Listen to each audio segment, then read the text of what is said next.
बच्चों आज हम कक्षा 11वीं विषय भूगोल पृथ्वी की उत्पत्ति से संबंधित कांट की वायव्य राशि परिकल्पना का अध्ययन करेंगे। कांट पहले ऐसे भूवैज्ञानिक थे जिन्होंने पृथ्वी की उत्पत्ति के संबंध में अपना पहला परिकल्पना प्रस्तुत किया, जिसे कहा जाता है कांट की वायव्य राशि परिकल्पना।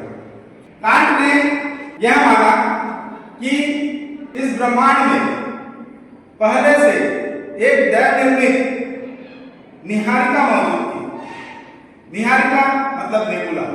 वो इस प्रकार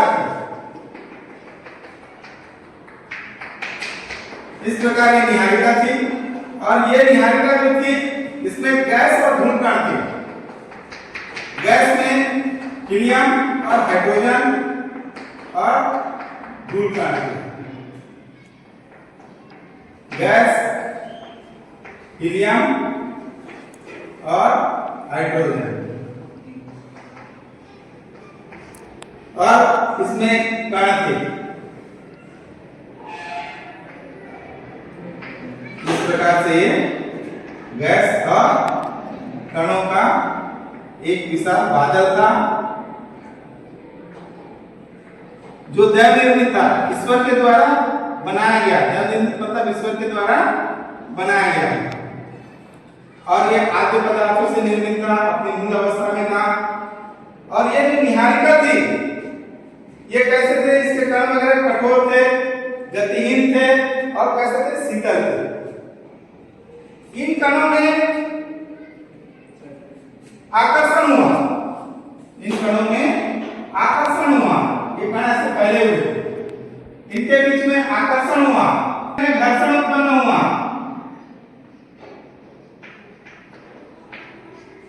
घर्षण उत्पन्न हुआ तो इनके बीच में ताप उत्पन्न हुआ। ताप उत्पन्न होने से ये गतिशील हो गए। गतिशील होने से कैसे हो गए? घूमने लगे।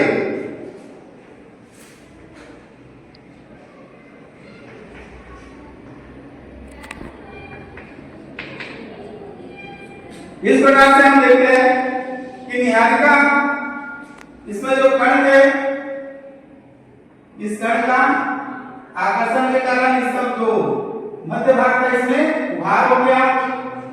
उभार होने के कारण गतिशील हो गया।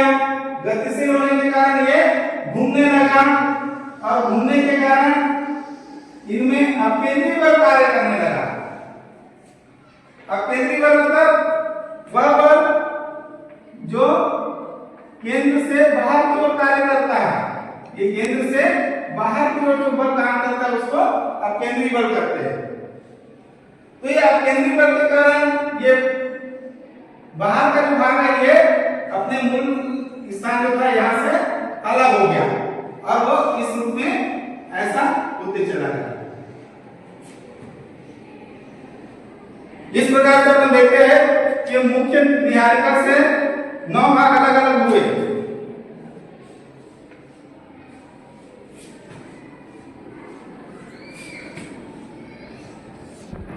यही 9 भाग जो अपनी मूल निहारिका से अलग हुए वो क्या कर रहा है? ग्रह कर रहा है। और ये जो शेष बचा भाग था ये सूर्य कर रहा है।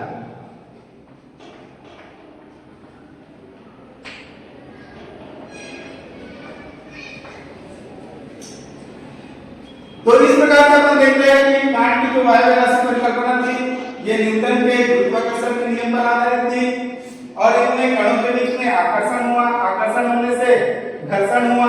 घर्षण होने से ताप वृद्धि हुई। ताप वृद्धि होने से गतिशील हो गए और गतिशील होने के कारण घूमने लगे। घूमने से इनका जो मुख्य भाग है यहाँ पर उभार उत्पन्न हुआ। उभार उत्पन्न होने के कारण यहाँ पर अकेंद्रीय बल हुआ। अकेंद्रीय बल होने के कारण ये जो है वो हम देखते हैं कि इसका जो ऊपरी भाग था बाहर का वो अपने मुख्य भाग से अलग हो गया और ये अलग होने के बाद में ना बड़े बड़े छल्लों में अलग हो गया और ये छल्ला जो है वो क्या कर रहा है? ग्रह कर रहा है ना। और इन्हीं ग्रहों से उपग्रहों की उत्पत्ति हुई।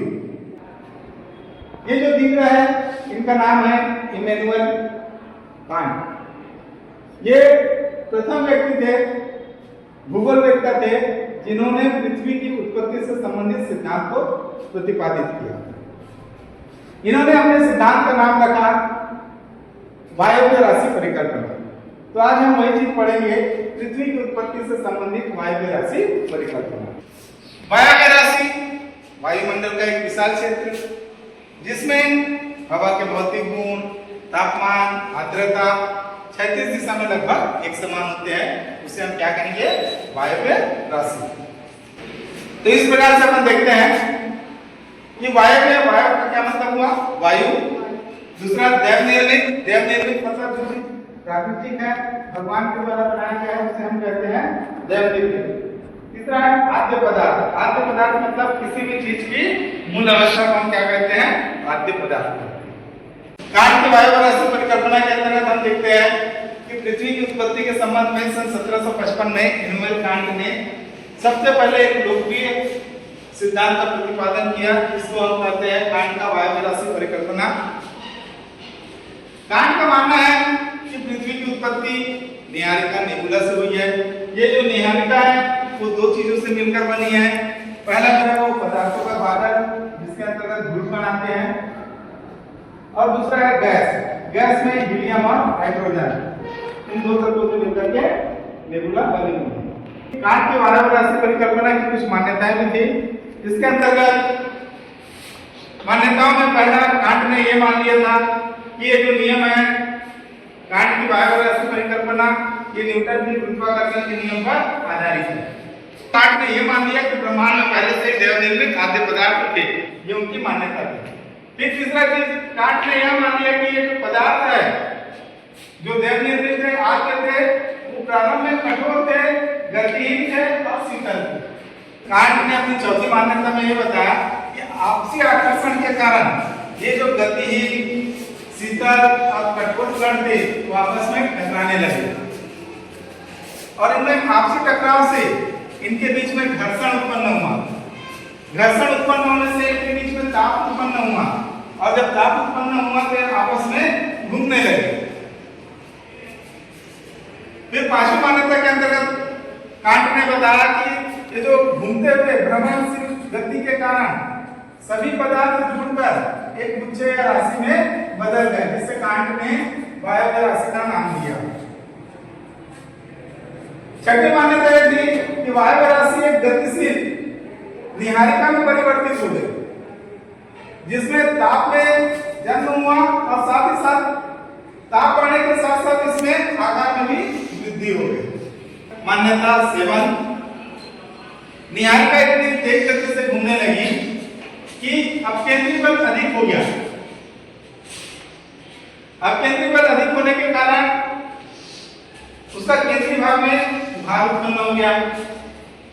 उभार उत्पन्न होने के कारण पदार्थ का एक छल्ला उससे अलग हो गया। आठवीं मान्यता के अनुसार कांट बताते हैं कि यह प्रक्रिया 9 बार हुई, जिससे नवग्रहों की उत्पत्ति हुई और ग्रहों से ग्रह बने और शेष बचा भाग जो है वो सूर्य बन गया। इस प्रकार से कांट के वायव्य राशि परिकल्पना के अंतर्गत पृथ्वी की उत्पत्ति को बताया जाता है।